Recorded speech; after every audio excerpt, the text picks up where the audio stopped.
All right, I'm going to demonstrate what happens when you log into Google from a web browser on a cell phone and look at the words that it uses. So if I go to gmail.com, hit go, I'm going to log in my business email address. So here's the message here. It says, you'll notice below where it says forgot email, it says not your computer. Use a private browsing window to sign in. Interesting why they have you do that or recommend you do that. But the word is computer.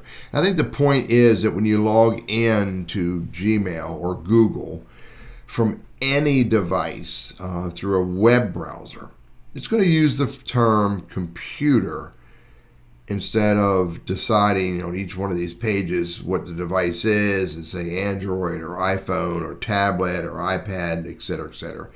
The word computer is a generic term at this point and not a specific term. Now if I hit next, put my password in, there's my password, hit next. Now it wants to validate that I am in fact who I say I am. Now this is really interesting. It wants me to validate on the Gmail app on this iPhone that I am logging into right now. So if I go over here and I go to Gmail, just got to wait a moment for it to do it. And boom, it pops up and I say, yes, that's me. I say, yes, it's me.